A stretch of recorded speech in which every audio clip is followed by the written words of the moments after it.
तत्सवितुर्वरेण्यं भर्गो देवस्य धीमहि धियो यो न प्रचोदयात्।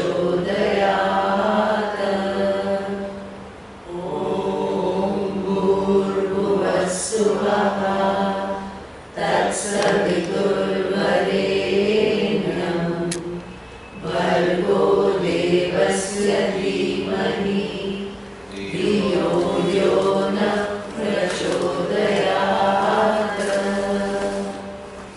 ॐ भूर्भुवस्सुवः तत्सवितुर्वरेण्यं भर्गो देवस्य धीमहि धियो यो न प्रचोदयात्।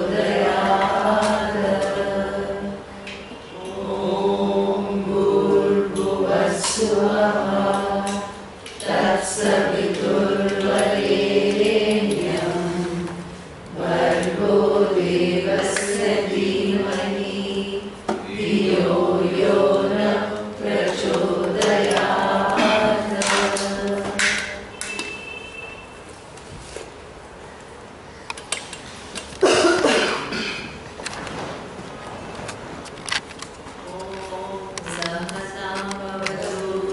सहनौ भुनक्तु सह वीर्यं करवावहै तेजस्विनावधीतमस्तु मा विद्विषावहै। ॐ शान्ति शान्ति शान्तिः।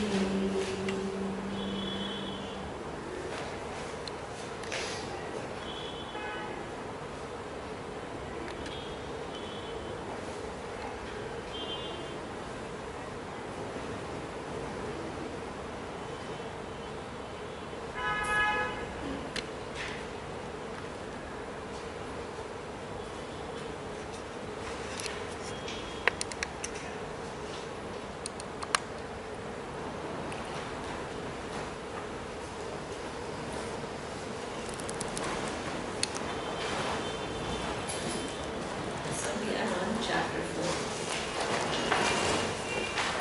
verse 1 and 2.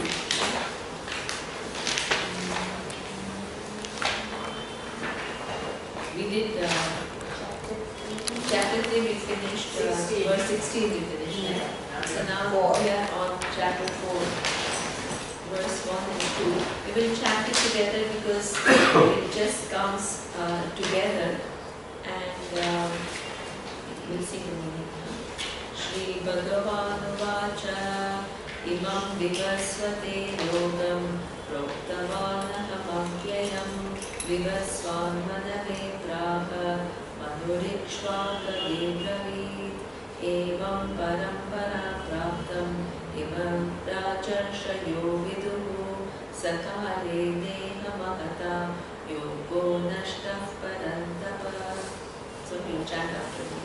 Shri Bhagavanuvacha Shri Bhagavanuvacha imam vivasvate yogam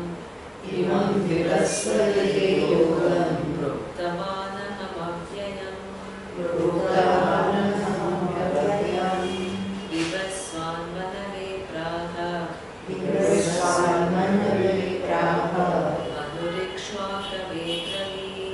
manurikshvakadebravit evam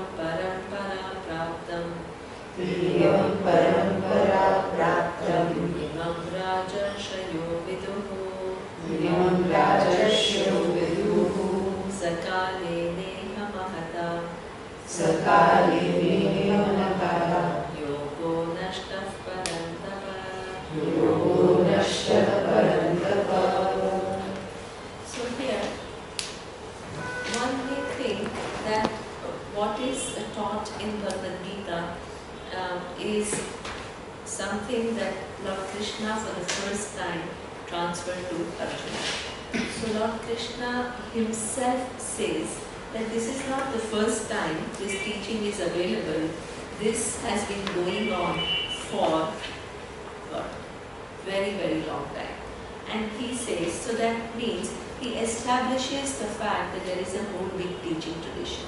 So the teacher, any teacher who claims that I somehow have dawned upon this knowledge and I'm the creator of this knowledge and I'm going to impart to you something that I have somehow discovered, the person is not doing justice to this whole tradition.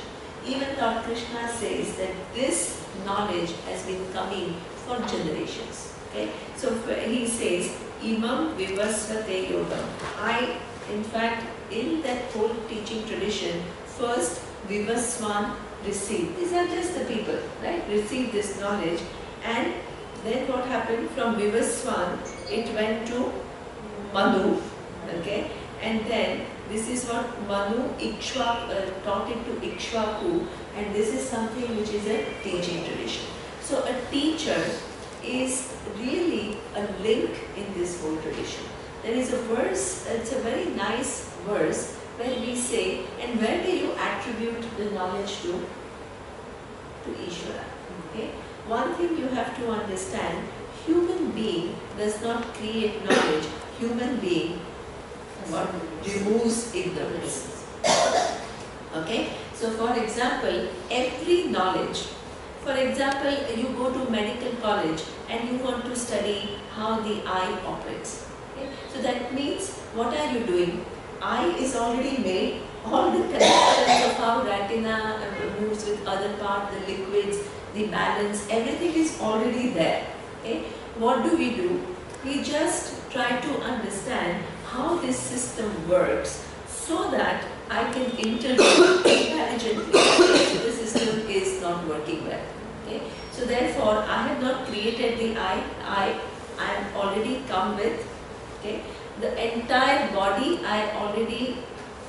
is already created, different organs and what they do is already created, all the cells of how they configure to become liver, kidney, it is all there. Okay? A human being only removes ignorance. Okay? Even before Newton discovered laws of gravity, the gravity was already operating, okay, and making the apples fall millions of years before Newton discovered the laws of gravity. Before Einstein discovered the relativity of time and space was already relative.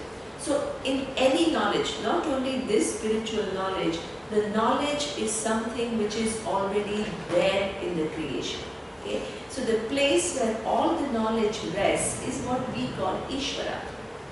Right? Because none of us can claim that I have created the stars or the planets or the galaxies or Earth or even any given object in this earth. Even my body I have not really created. I just came with this body.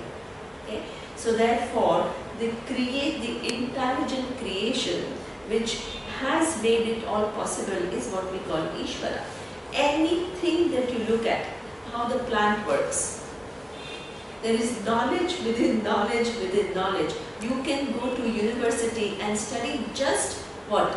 Botany for how many years? Forever. And you still don't know everything about it. Okay? So that means this universe is nothing but what? Everything which is knowledge within knowledge within knowledge, which makes the whole universe what it is. And human being, no matter what subject you study, you are just looking into that knowledge, which is Ishvara. Ishvara we call all knowledge, okay, Sarvajnaha, okay, which has the capacity to manifest in that given form, Sarvashaktiman. Sarvajnaha, Sarvashaktiman is Ishvara. Every knowledge, the origin of every knowledge, not only spiritual knowledge, is that Ishvara. Because everything is already made in the universe. Okay? So therefore, in this tradition, if everything is already manifestation of this knowledge, this spiritual knowledge is also what? Coming from Ishvara. So therefore, there is a verse which says, Sada Shiva Samarambham Shankaracharya Madhyamam Asmadacharya Paryantam Vande Guru Parampara. Okay? this knowledge which is coming to you at this point in time, what is the origin? Ishvara. Okay? But Ishvara as Krishna or Shiva doesn't come and stand in front of you and give you this knowledge. Who comes? One person comes, and that person is called Guru. Right? Now that person, where did the person learn this knowledge from? From his or her teacher. Where did he or she learn from? Exactly. So that means there is this whole Guru Parampara. Okay? And what is the middle link, which is a very critical link in this knowledge, and that is Shankara. Shankaracharya Madhyama. Sadashiva Samarambha. Starting from Sadashiva is Lord Shiva. Okay? What is the critical in-between link that we remember, and that is Shankaracharya.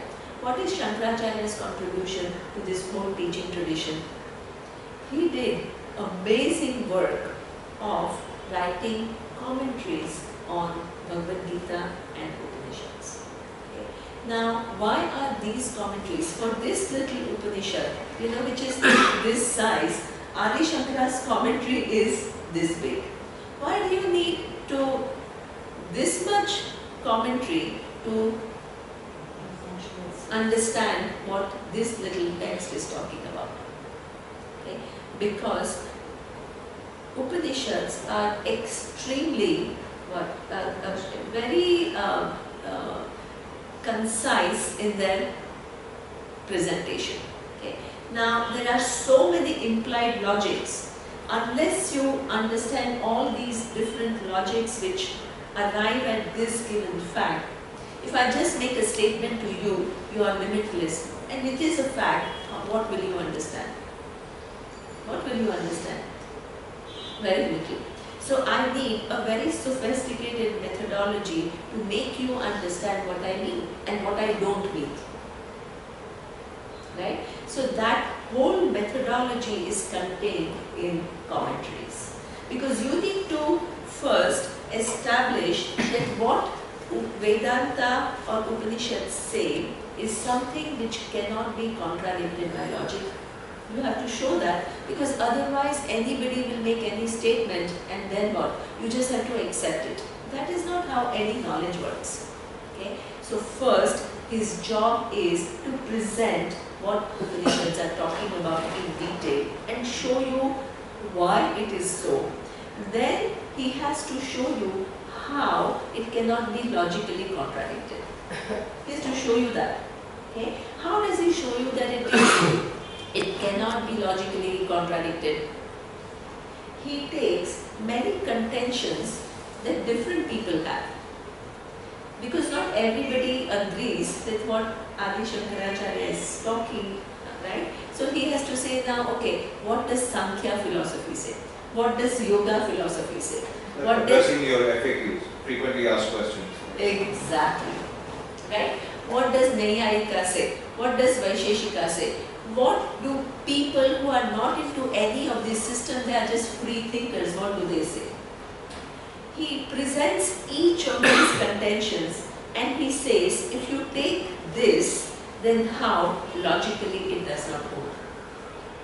Okay? So that means it is extremely sophisticated analysis. It's not like, oh, this is what it's saying, you take what you want. That is not, no knowledge works like that.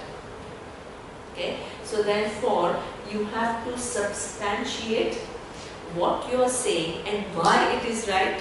You have to test it against other hypotheses, and you have to show that if you postulate something else, it does not hold logic. Only then what you say remains uncontradicted and it is passing as knowledge. Same thing, right? When Einstein discovered, this is not something unique to this knowledge. Please understand, every knowledge works like that. When Einstein discovered the fact that time and space is relative, the whole scientific community did not say, oh, Einstein is saying it, therefore it is right. No. Right? And before that, what people believed, Newtonian physics was based on this understanding that time and space is absolute, and within this absolute time-space framework, the world exists. This is what people believe. Einstein shifted the whole paradigm. It's called paradigm shift. It's not one discovery within the existing paradigm. Okay? And when Einstein discovered it, he himself was totally startled. He made this statement that the ground on which I am standing is beginning to shake. Because what humanity believed for so many years got contradicted by what he saw. Okay. Then what he saw had to be, he had to present in front of not you and me, but all the scientists. And they rigorously questioned him, and he had to show that what he has come up with is uncontradicted. Then what happens? And he says, if you take it like this, you postulate. Imagine that this is not the fact, but this is the fact. Where will you, what? Where does the logic not hold? This is a real methodology to test any knowledge. That sophisticated methodology our tradition has for thousands of years. Thousands of years.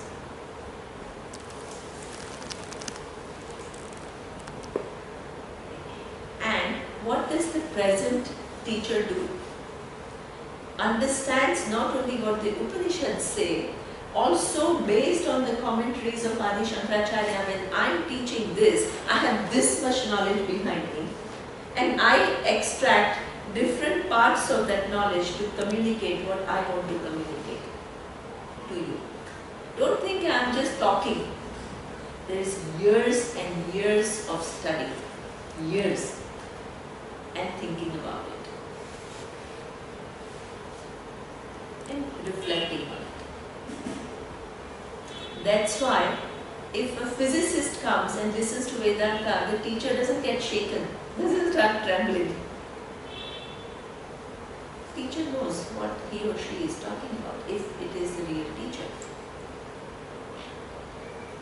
So this is what we say, Shankaracharya's contribution is incredible. It gives such a strength to this tradition, because the analysis is so rigorous. Now, the contemporary teacher, what does it do? Not only really takes what the Shruti, which is Upanishads, are talking about, also looks at Adi Shankaracharya's commentaries, but in his time, who are the contemporaries? Vaisheshika, Naiyayika, Sankhya, and they don't really exist in the modern society. Nobody even knows what is Vaisheshika philosophy and what they are saying, which is other than what Vedanta is saying. Nobody knows. Okay? But at present day, you have other thinkers.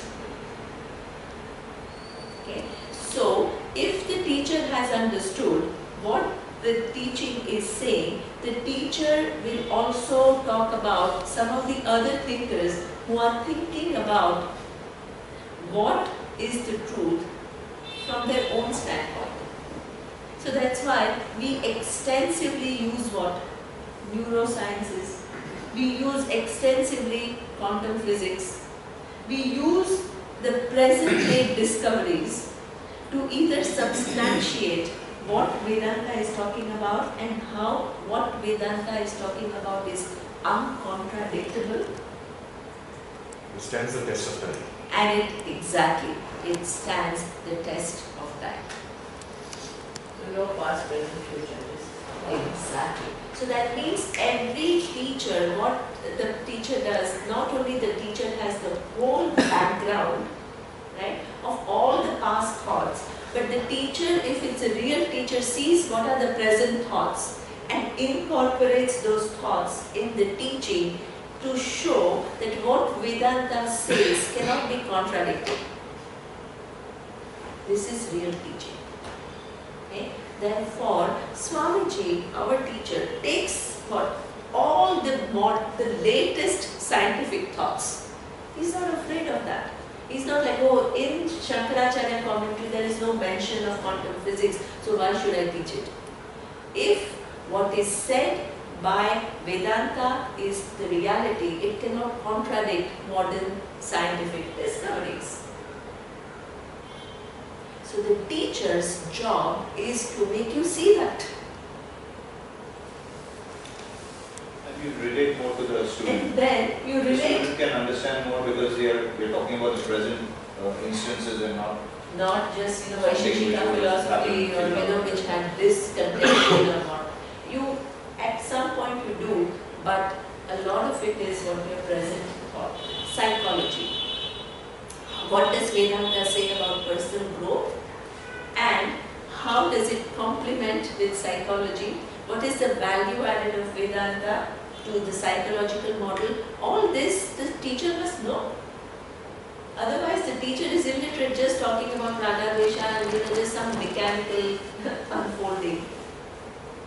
So a teacher, to be a real teacher, not only has to know the tradition, the teacher also has to know what the contemporary thoughts and has to reconcile Vedanta with the contemporary thoughts.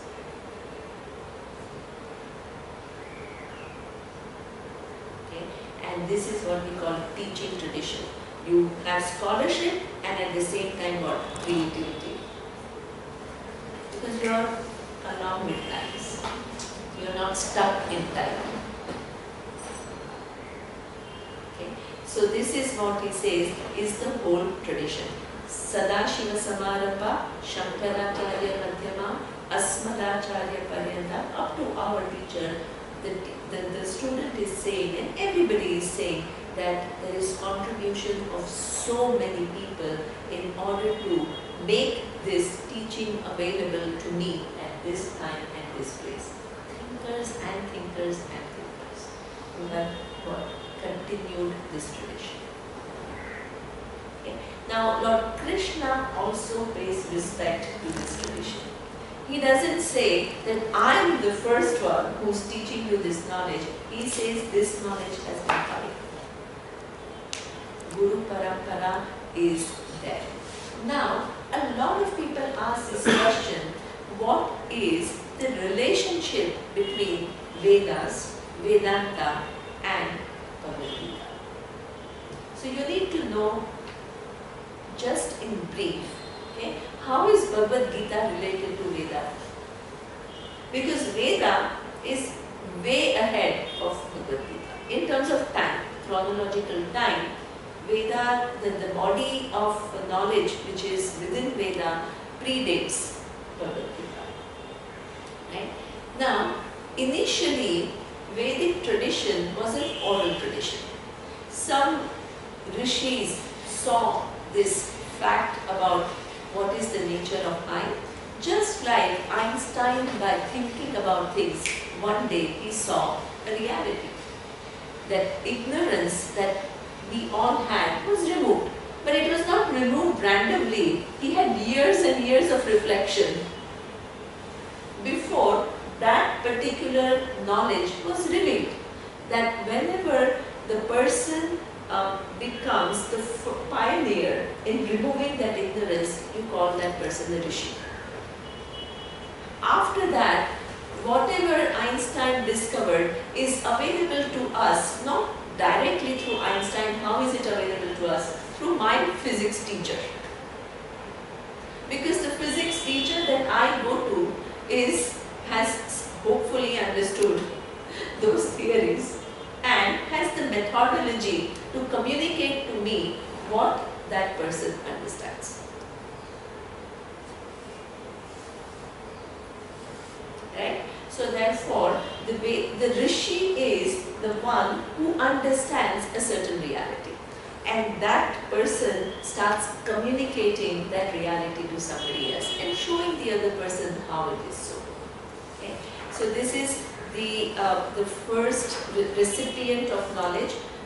In the Vedic tradition, this knowledge was transferred orally. There was no written account of anything. So I pass it on to you, you learn the mantras and you understand the meaning, then you pass it on to somebody else, and this is where it was an oral tradition. Okay? Now, there is one person called Vyasa. He codified Veda. He made it into 4 Vedas: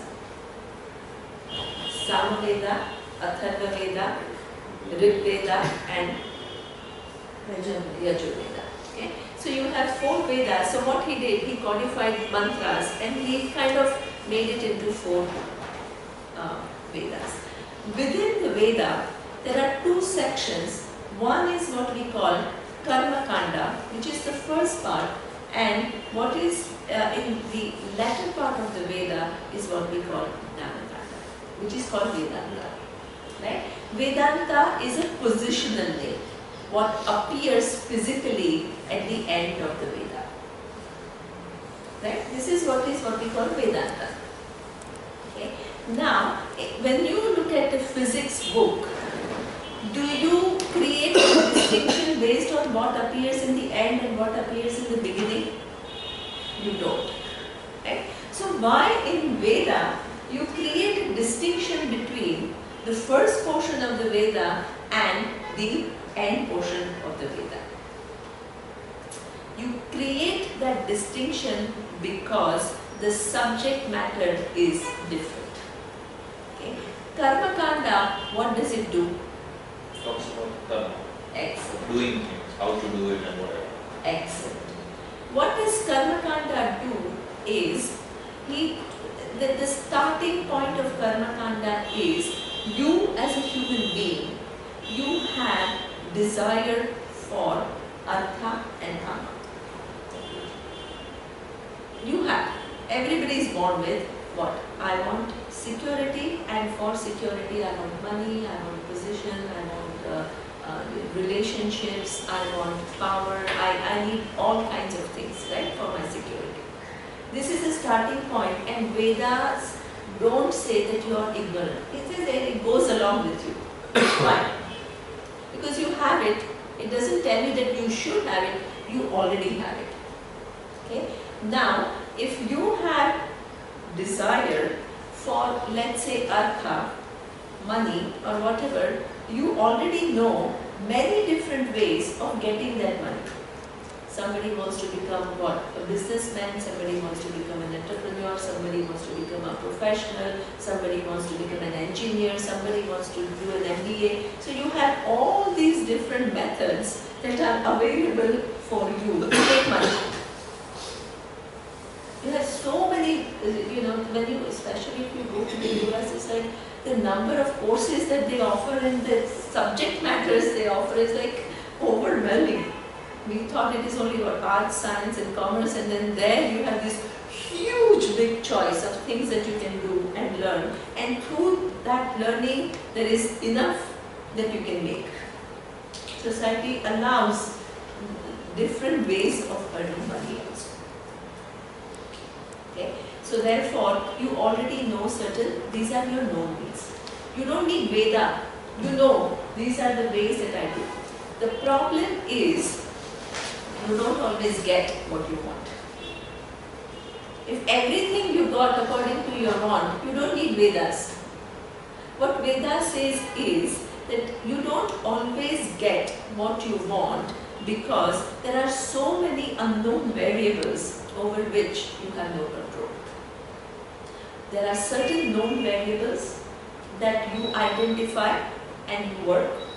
If you want to get into a good university, you need what? Good scores, SAT scores or GMAT scores or whatever. You need to do your essays well. You need to have good marks in your exams. All these are your known variables. You know it and you work towards it. Either you're honest and you do the essays what? And by reflecting upon things, or you what? Outsource it. These are all options that you have. Right? But these are known variables and you find different ways to address these known variables. In spite of taking care of everything, either outsourcing or making your own effort, is there any guarantee that you will get into the university that you want to get into? There is no guarantee.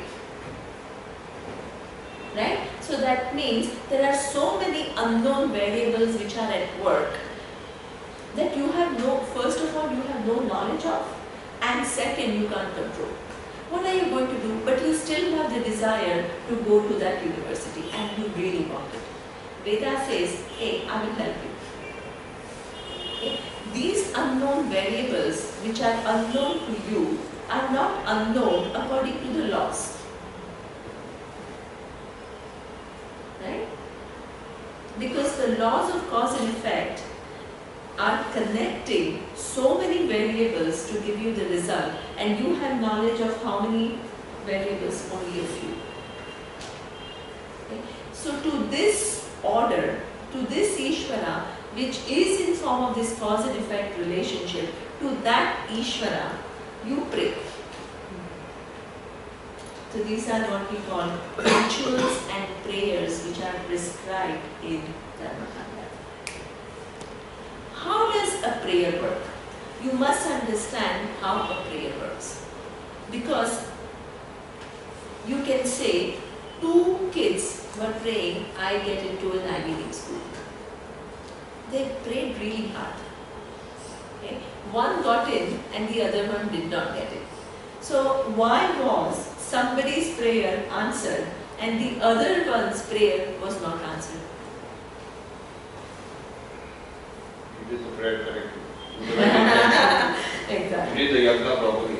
Okay, perfect. So first you need to understand that it is not only yajna which is going to give you what's that admission? Effort also. It's your effort also.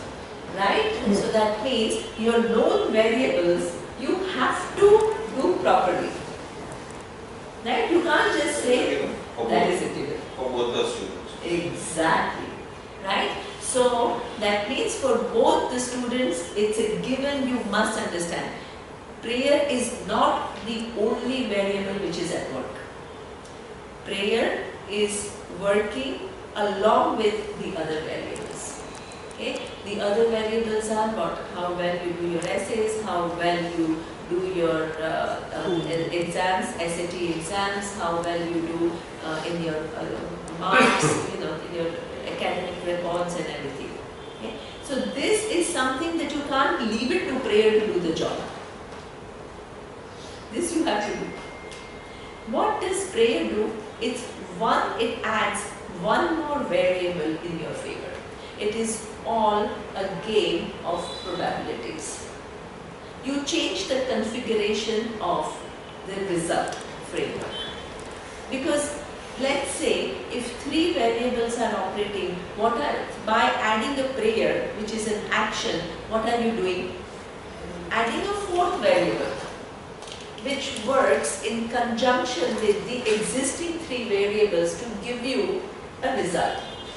But the addition of the 4th one changes the configuration always. It cannot but change the configuration. Very easy way to understand that is chemistry.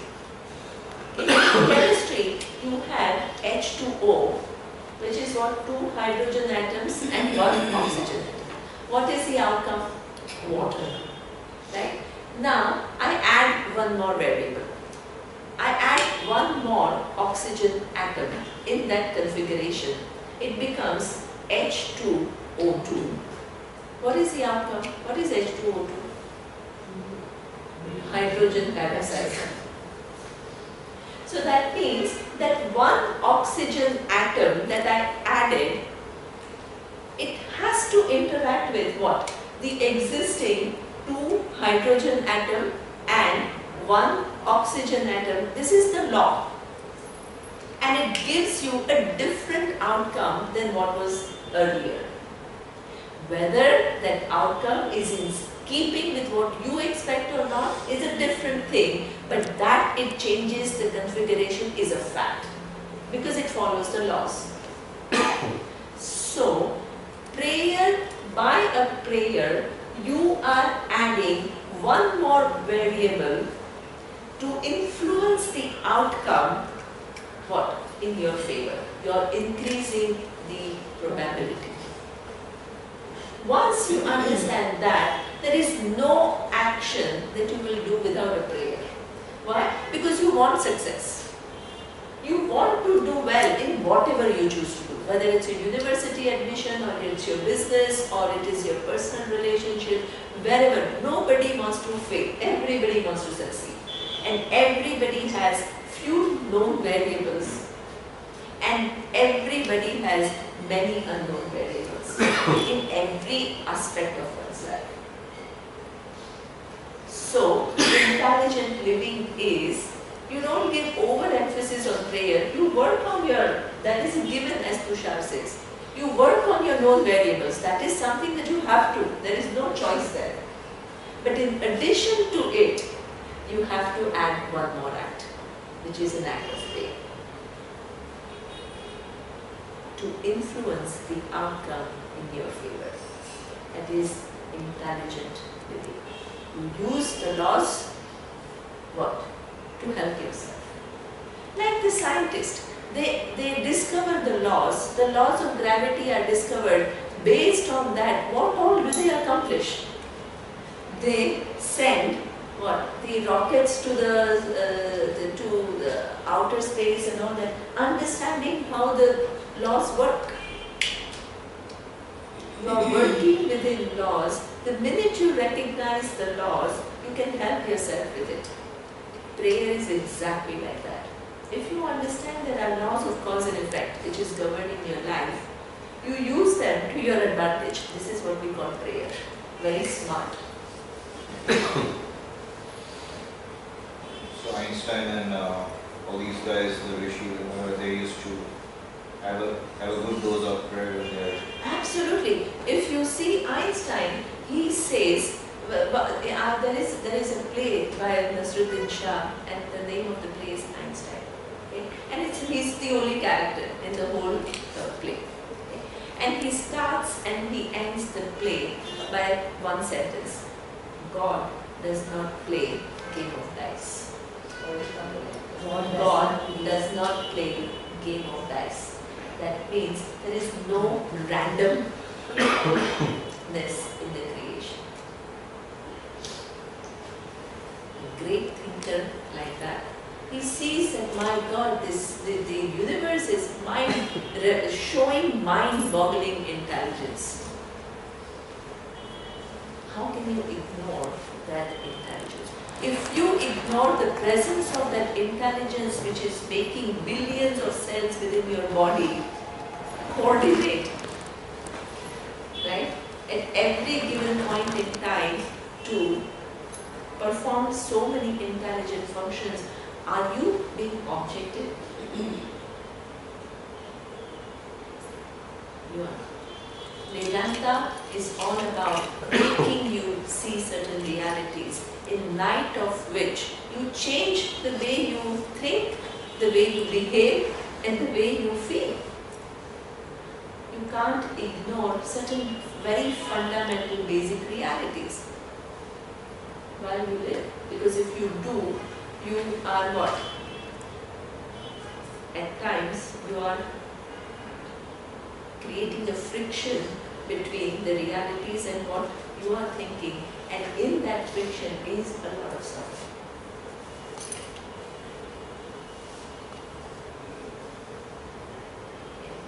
So therefore, this Vedas is something which is talking about realities and making you see how the whole thing works. Okay. What is Bhagavad Gita doing? Okay. Bhagavad Gita is saying exactly what Upanishads. No, so the first is the Karma Kanda, right? So Karma Kanda section is about prayers and rituals which are meant to help you to accomplish Arthan. Different prayers for different. Exactly. And these are all very targeted prayers. Please understand one thing, there is a very common thing that I hear, and that is, oh, I don't pray for anything specific. Oh, that is selfish to pray for promotion, pray for going to good college and all. It's selfish. A, the prayer is something which is very, very important, and it is something that you have no cost and you only have benefit. There is nothing wrong in praying for something specific. The whole, as Tushar says, the whole Karma Kanda section is very targeted prayers. There is one Putra Kameshti. If you are desirous of progeny, this is the ritual you do, very targeted. Okay? If you want what? The kings, they wanted to win over many kingdoms, Ashwamedha Yaga. Okay? Very targeted, very specific prayers. Before, I don't know if anybody, before any ritual, Vedic ritual is done, there is what we call Sankalpa. Sankalpa means you tell what is it that you want from this ritual. You better be clear about what you are looking for in life. Don't be shy of saying what you want. It's good to identify what you're looking for. That shows your clarity. Okay. Either you can ask for something very specific, or if you see that all these specific things that I have asked for has not really satisfied me, then what do you become? Society, ask for society. Okay, lovely. So then you can ask for well-being of many people. You grow in your maturity. From that little me and more of this and more of this, you begin to pray for well-being of the whole society. You become a noble person. But you pray now, you say, I want what? Well-being of the society. Gayatri Mantra, Dhiyaha Naha Prachodaya. Our minds be lighted up. Remove veils of ignorance so we can make more responsible decisions. Beautiful prayer. You evolve in what you pray for. But you still have to give us the knowledge. exactly give us the knowledge, give us the clarity, not only me. You evolve in your prayers, but you always say what you want. Sankalpa. Okay. Then, what is Jnana-kanda? This is all Karma-kanda. Now, the person who recognizes that neither my artha or kama satisfies me totally, even dharma, which what? Includes well-being of everybody else, doesn't really solve my problem of inadequacy. Okay? Or limitation, or sense of lack that I feel within myself. Okay? Just an example, I think that's a very good example she gave, that you want well-being of many people. When I was working with the UN, we worked quite a bit with few NGOs, right? And these NGO people, they are extremely motivated people, and they really want to do something good for the society. And you would think that they are very noble and very nice people. I found so many of them highly frustrated. Why? Because first of all, they have ideas, right? They want to do something good.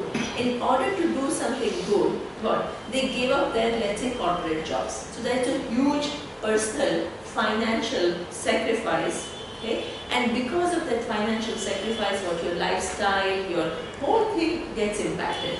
But you still think that your higher ideas are more important than your personal needs, okay? So you go with all the enthusiasm to do good to the society. Do you think everybody will just let you do what you want? You have government officials who will resist what you want to do. You will have panchayat people who will resist what you want to do. You have the beneficiaries themselves. They don't see the value of the changes that you want to bring about. Even they resist. So they come up with so much resistance, and what do they want to do? What is in their mind?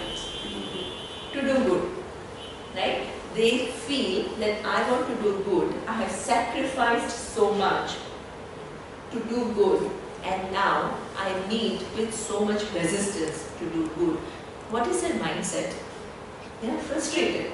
Many of them. Not all. Some of them are still continuing and still, really committed to the cause, and they find different ways of accomplishing it, and they are realistic and all that. But what I'm trying to say is doing good doesn't necessarily lead to what? Satisfaction. Exactly. Okay? It is showing your maturity, but it still does not what? Fill the lack that you feel within yourself. Okay? So this is where there is the fourth pursuit, which is what we call moksha. Right? Artha, dharma and kama are within dharma. Moksha is this basic problem of inadequacy that I have. How does it get solved? Not through any of these. This is where there is this whole last section of the Veda walks in, which is what we call Upanishads. The positional name is Vedanta. What is at the end of the Veda are the Upanishads.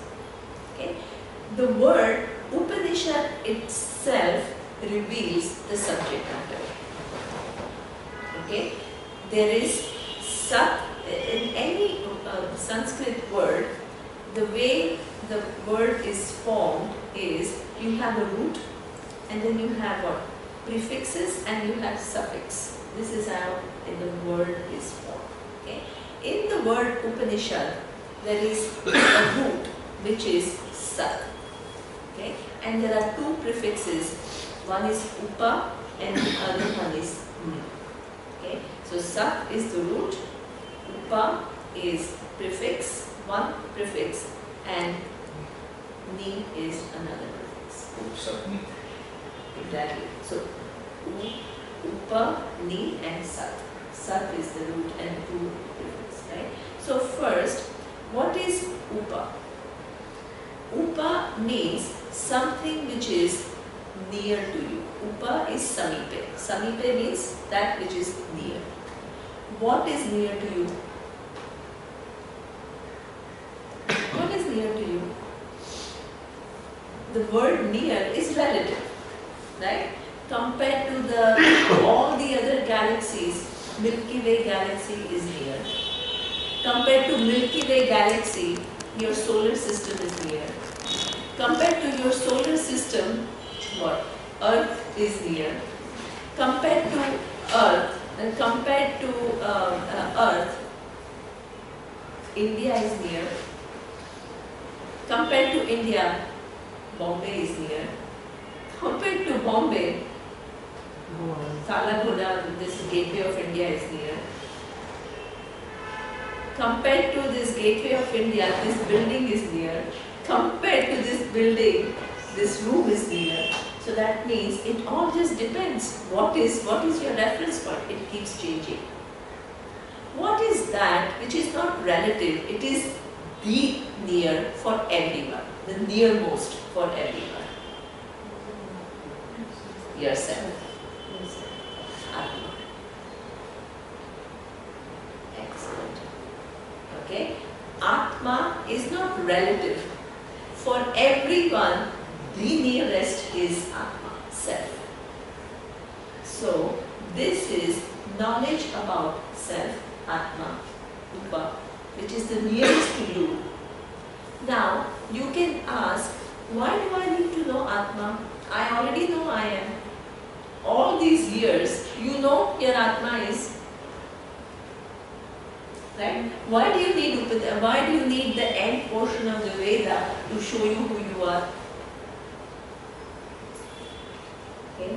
You have the knowledge that I am, because I am, as Gita says, is something which is so near to you that it is self-evident. You know that you are. The problem is, on this I, which is self-evident, you have hundreds of notions about what it is. And her notions are different from your notions. Your notions are different from her notions, and they are changing all the time. One day I feel I'm great, next day I feel I'm no good. So not only each one has its unique notions, but they are changing all the time, and they don't reconcile. What you think and what she thinks can be two totally different things. Okay? So that means about this Atma that everybody knows it is, we have loaded that Atma with lots and lots of notions. So what does Upanishad do? It gives you Ni. What is Ni? Nishchayatmika buddhi. It makes you see what is the nature of that Atma in a clear light, in light of which you can give up your misconceptions.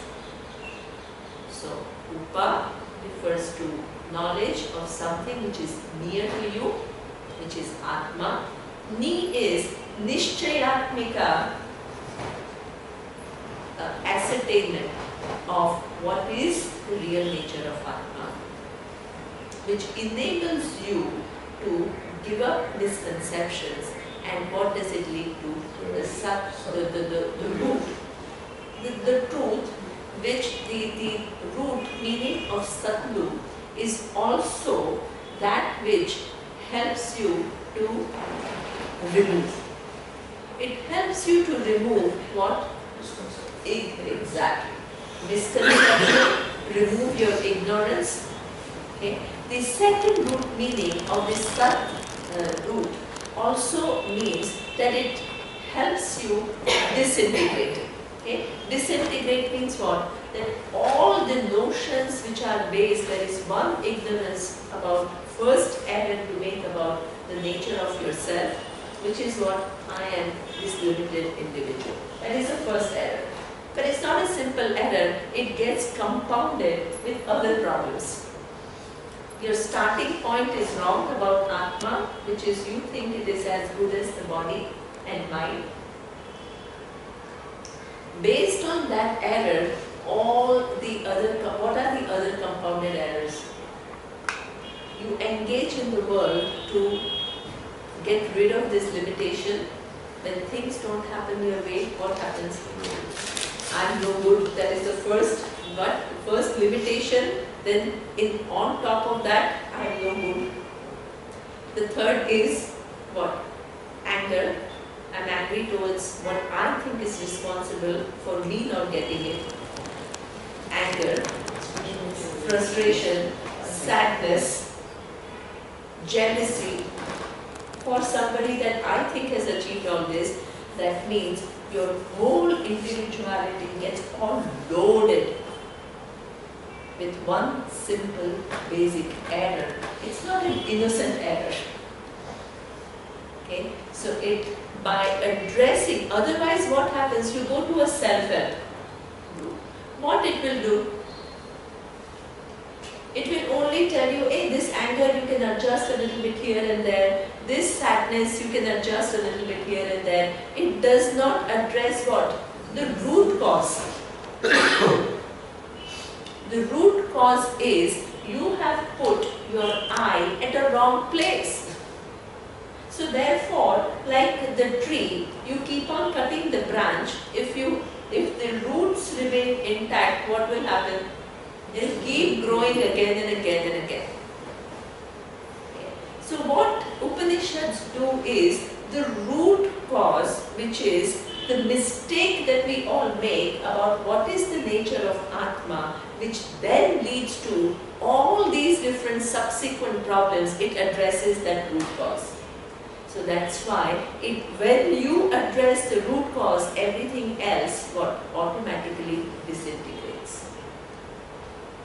If you want to take out the tree, the roots are invisible.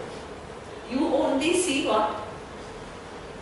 The trunk, the branches, the leaves, flowers, fruits. You only see that. And you think that's it. And you keep on trying to manipulate that or to cut it in order for a tree not to be. It will continue.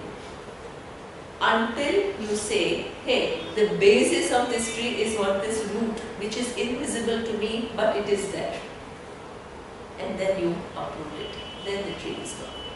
The uprooting of this very basic notion that we have about who we are if you approve that with knowledge of, and replace it with knowledge of what you actually are, all the subsequent things will automatically be taken care of. Okay? So therefore, it not only just removes ignorance, it disintegrates all the subsequent problems that we acquire because of that ignorance.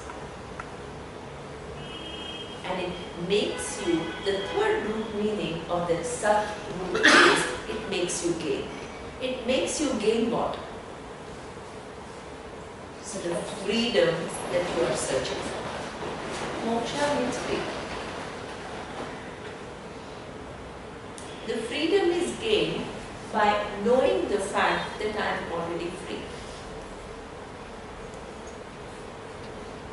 Okay? So the word, the Upanishad itself tells you how the subject matter of Vedanta is different from Karma Kanda. Karma Kanda refers to what? Different rituals and prayers for the sake of Artha, Dharma and Kama. The Vedanta is what? Gnana-kanda. It gives you knowledge about what? The nature of Atma, well-ascertained knowledge of Atma, which gives you moksha.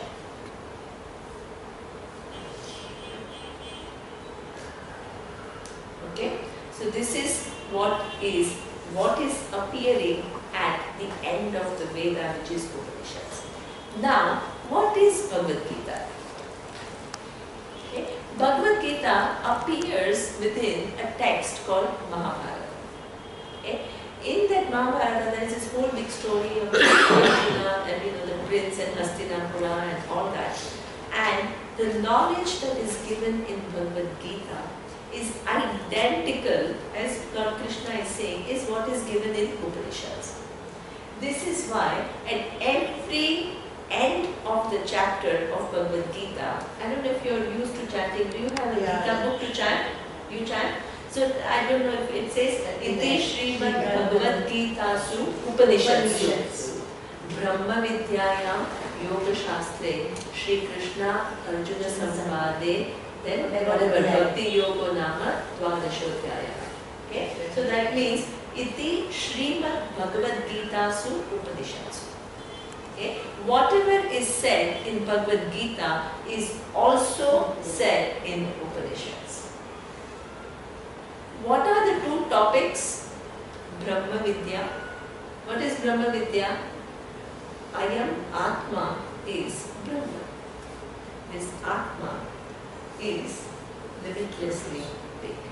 This is the topic of Upanishad as well as Bhagavad Gita. So this is what a summary.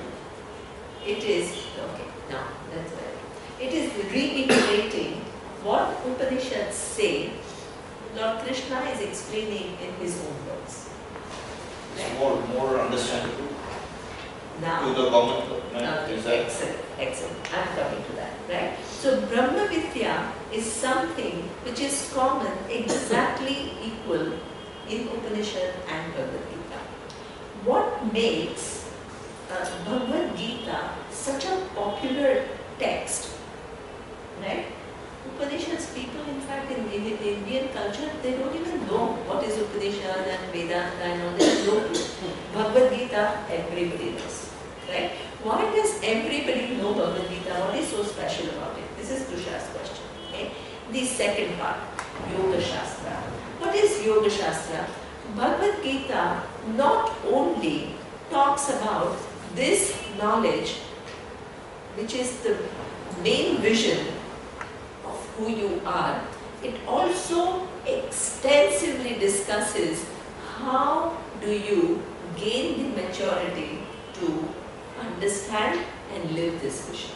What's the theory to The practice? whole human growth that is required for this self-discovery. Brahma Vidya is self-discovery. I need to know my true nature. That is what we call self-discovery. But self-discovery doesn't just happen automatically. Okay? No matter how bright you are, can you understand the PhD level of quantum physics? Without preparation, you can't. So that means you first have to go to primary school, then you have to go to secondary school, then you have to do undergrad, then you have to do masters, and then you can understand the PhD level of physics. For any knowledge that you want to acquire, you require preparation. There is no knowledge you can just acquire like that. For this knowledge of Brahma Vidya, okay, what preparation is required?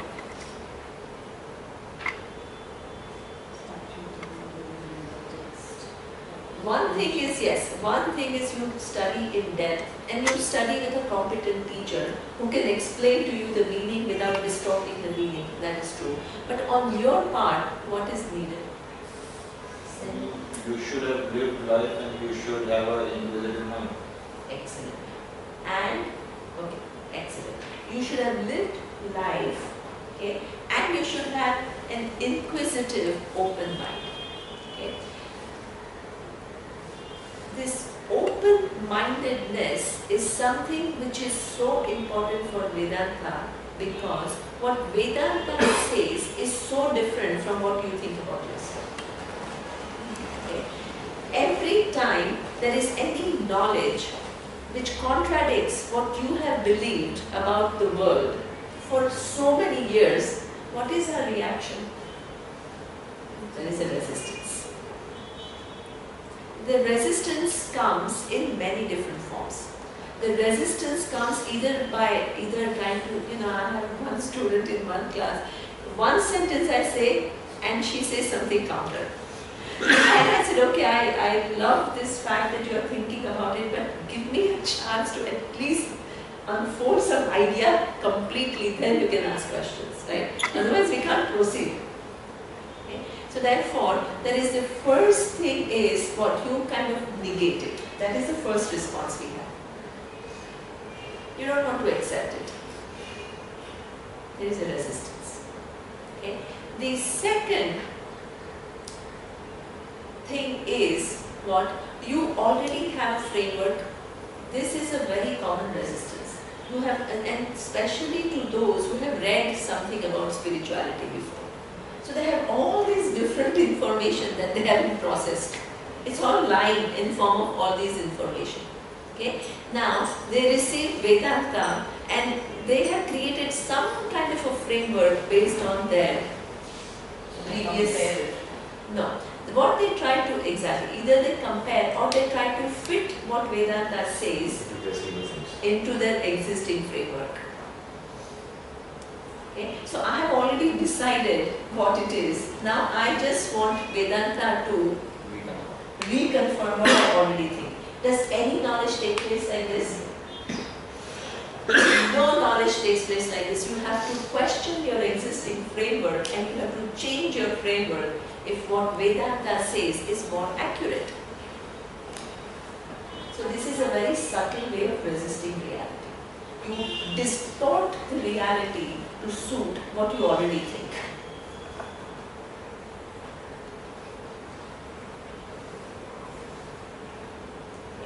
And the third is, you just totally say that, oh, this is all very abstract, it is very philosophical, it has got nothing to do with my day-to-day living, and therefore I am not interested in it. This is the third way that people resist. It's too difficult. I just want simple teaching, be a good human being, do good, be compassionate, be loving. This is nice, nice to hear. It doesn't shake anything. It tells me all the nice things that I want to hear. It all is within my paradigm. This is comfortable. Vedanta is too much work, making me think about too many things. And then whether it is necessary. And then I said, now what is all this big inquiry, what is it, why is it necessary? These are all resistance. Okay. So this is where you need, how do you take care of this resistance? By having that love for knowledge, love for truth.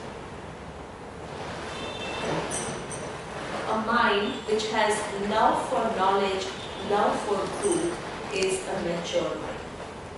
A mind which is not afraid of revising one's opinions if what one's opinions are shown to be not true, is an open mind. That person is initiating one's evolution. Okay? So this mind, how do you cultivate a mind like that? Everybody would love to have this beautiful, refined mind which is very open, absorbing new ideas, giving up all the habitual thinking. This is a lovely mind. How do you get this mind is what we call Yoga Shastra. Lot of discussion in Bhagavad Gita includes how do you cultivate your mind in a way that it is able to understand these final realities without resistance or distortion. Okay? One of the very common distortions in receiving this knowledge, I will tell you a few because they are so common. After studying Vedanta for years, you will not understand what Vedanta is talking about if you continue with those distortions. The first problem people have when they listen to Vedanta is this whole big problem of dissociation. Dissociation is a psychological term. When I tell you, you are, and this is a fact, okay, that you are Satyam, Jnanam, Anantam, Brahman, and I show you that, as I have shown you, that your awareness, which is existence, which is limitless. Now, tomorrow, you go and you have to make some business decision. Okay? Now, you try to apply, I am this limitless reality to this business decision that you have to make. How will you apply I am limitless to should I continue this business or not? Okay? So that means using this knowledge at a wrong place. Okay? What is it that you need to know when you make a decision, for example, should I continue this business or not? What are the factors that you continue, that you consider? Will it be profitable? Exactly. Right? That means that yes, I am this Brahman, but I am still connected to this body and mind. Right? And I find myself in this universe when I have this position. Right? And within this position that I have to make one decision. Okay? What are the factors which are relevant to this particular thing are whether it is profitable or not, how will I use my time, how will I, these are the things. Do I have enough resources to change my profession? All these are the things. Am I employing ethical means to do what I am doing? If I am not, do I have to revise the way I do my business? These are the things that you need to consider for that decision making. If you've done the Vedanta, it gives you the power to gives think you straight, the to know clarity. that I don't have to cheat and I will, it'll come back to me. So that's what helps you. Excellent. How does Vedanta help in this process? Excellent. Like a tool, we just Right. is there with you. Vedanta helps by making you aware of this whole thing of Karma Yoga. You have a choice. That choice generally is guided by what? Just your self-interest. Now, what is the guiding factor? Add one more variable. Dharma. Vedanta will help you. You see how to use Vedanta in your day-to-day living, not by bringing Brahman everywhere. This is what we call Yoga Shastra. Lord Krishna talks about extensively when in making your choice bring in Dharma. Dharma, it further refines by saying what? It's not only the universal ethical values but also which is Samamya Dharma, it is also Swadharma. Where are you placed? at this given point in your time, a time in your life, what are the responsibilities that you have, right? Which is unique to different person. There is no one answer whether I should continue business or not, because each person is a unique person in a very specific situation. So it's universal but not absolute. That is another one. Universal and also still not absolute. Here it is a different idea, Swadharma. One is Samanya Dharma, the other one is Swadharma. What is my position in the scheme of things and what is the response that is required of me. Okay. Then this whole idea of Lokasangraha, what can I do which is just beyond my only personal self-interest but also does something good for the society. These are all, this is the infrastructure of thinking that Vedanta gives us. So it's not only Brahma Vidya, it is what? Which aspect of Vedanta or Bhagavad Gita are we using in our day-to-day decision making? Yoga Shastra.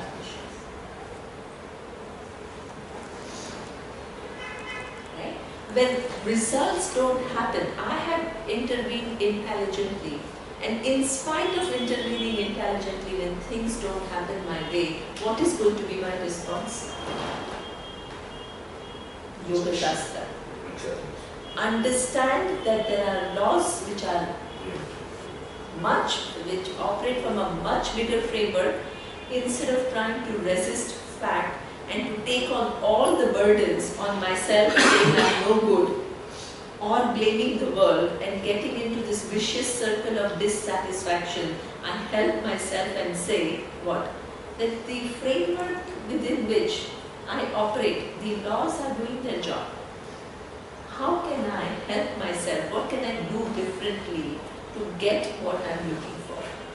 You realign with the new situation. You realign to the new situation and be proactive, right? To do what needs to be done to accomplish what you want to do. This is all Yoga Shastra.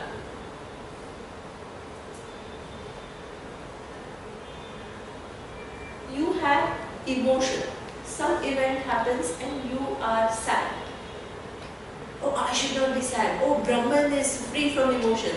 These are all big problems. Please understand, people have these problems. Even the teachers of Vedanta have no clue what they are talking about. Law of nature doesn't understand emotion or sadness. No, that's not true. In fact, within Ishvara's creation, there are different emotions. You can't resist emotions. Exactly. If you try to resist emotions, you are acting against Ishvara's order. Laws of nature have all kinds of emotions. Your resistance or denial of them is a disaster. In the name of spirituality, if you numb, say, oh, I should not be sad, or the wise person, or Atma is never sad. These are all problems of all mixing up things. Vedanta, if it is not taught properly and not received properly, it will create more problems than what a normal human being has. Okay? The topic of how do you deal with emotions comes under what Gita says, Yoga Shastra. Emotion has come. Without denying it, how do I manage it? Isn't trying to achieve the state of Sthita Prajna, isn't that one of the... The Sthita Prajna, How is that as different Lord than Krishna what we are is talking talking about, is a wise person who is able to manage things. First, the wise person who knows the reality about oneself, which is I am limitless. In light of that knowledge, the person is able to manage the world. Means the person has gone through that process of evolving, used Yoga Shastra to prepare oneself so that this knowledge is shining without any confusion or without any mix-up.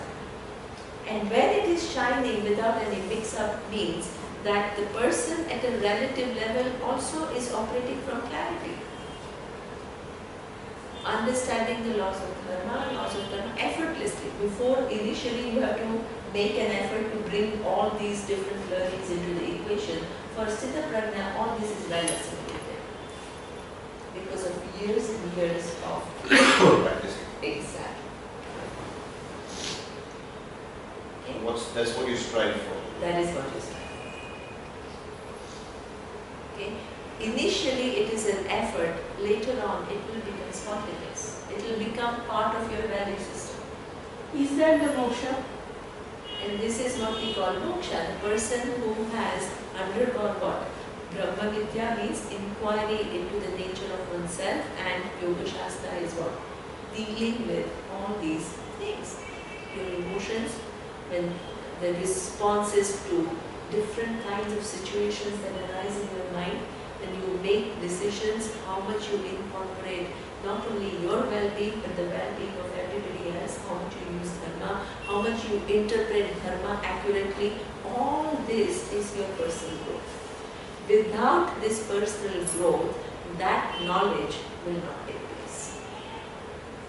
Because a mind which is not prepared will distort the meaning. This is what I am saying. You receive this knowledge and you don't know how to apply it. So you apply, you use Brahman at the wrong place and you get nowhere with it. It's like most people get broken when someone dies. Yeah. So, but slowly when you see people far dying, you get used to death, but it's someone close to you. So slowly you have to come to that stage where you always think my mother will die and I'll break down, but if you've already accepted that she's going to die in 10 years or 5 years, and so when that happens, you're not going. Exactly. It's that how you means manage. that there is sadness that you Yeah. cannot deny, but you're not drowned in your sadness, right? Or you don't conclude the world is unfair because your mom died. Forget Or my child died. Your child died. Exactly. No, nobody can even Right? think of it. Exactly. So this is, you're operating within laws. You have to understand how the laws work. If you resist those laws, you are only going to suffer. You have to learn to navigate your life within those laws. That is intelligent living. Help yourself. Okay? Even if the sadness comes, express it for a while. There is nothing wrong in it. Okay? But don't get so drowned in your sadness that you can't do anything else. And for what? Number of years. And don't get into this pitying, self-pitying kind of a tape that we run within us. This is what we call victim psychology. Have you seen this movie that released now, Badlapur? No. It was so amazing. The movie, it's very short, like there's a man and his wife and child are killed by two robbers. One goes to jail, one is outside. And the next 15 years of his life he spent waiting for the man to come out of jail. Then he finds out the second partner who's already there. So he goes, takes his revenge, kills them both. So from becoming this man, he becomes the murderer. Because of that revenge, he becomes a murderer. And in the end, the guy who's in jail for 15 years gets cancer. He comes out and he tells him, I did it in a spurt of anger and helplessness because your child fell off. Your wife was going crazy.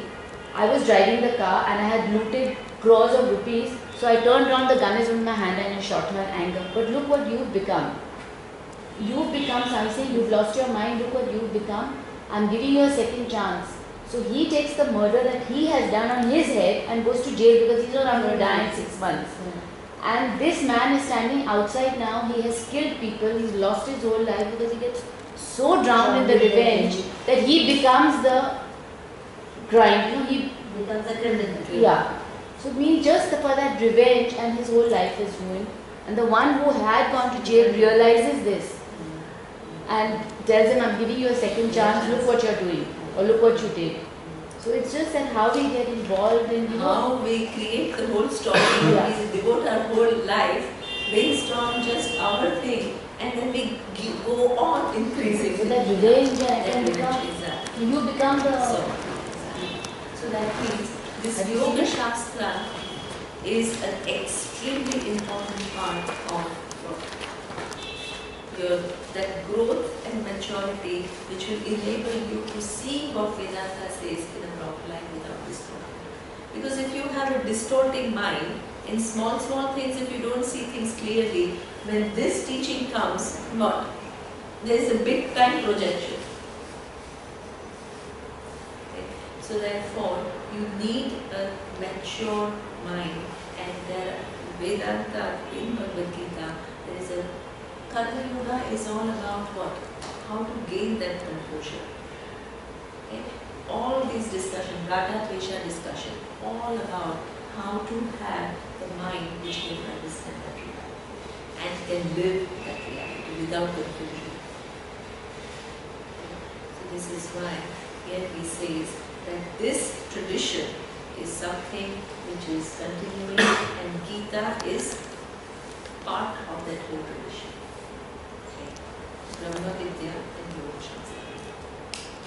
so it's very important to have a good teacher, because if Arjun didn't have Krishna, he would have been and Krishna couldn't have told him Jake Vedanta Paro. Excellent. Right? He had to explain to him. So Okay, Rita, I was going to stop here, but since do you have 5 minutes yeah, or you have to go? I have to go, but it's okay. Okay, because what Rita says is written in this verse, right? What is written is Sakale Neha Mahata Yogo Nashtas Parantapa. Okay? Even though this parampara is continuing for so many years, if you have one teacher who has not understood it accurately and starts giving wrong messages, what happens? It's all distorted. Now I transfer my confusion to you. You add my confusion and you add your own confusion and you give it to somebody else. What is the whole distortion takes place in parampara? And this is where you see that if so many people are teaching Bhagavad Gita, then their own ideas get mixed up with the teaching. It creates a disaster. The whole teaching which is based on making you see reality is converted into an advice.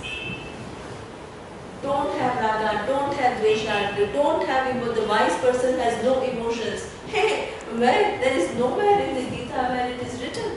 And somebody else is saying it and you have heard it. Now you hear this, so there is all this, oh my God, now who's telling the truth? There is so much confusion, right? So this is why it is, he says that you have one wrong teacher and the entire parampara gets distorted. Okay? So therefore, who is your teacher is of prime importance. Prime importance to understand everything accurately. How do you know that this teacher that I have come to has understood it accurately? Before you even decide to learn, how do you know? This is also where you have to keep your reasoning capacity all alive. Think about it. See whether the ideas which are presented, they make sense or not.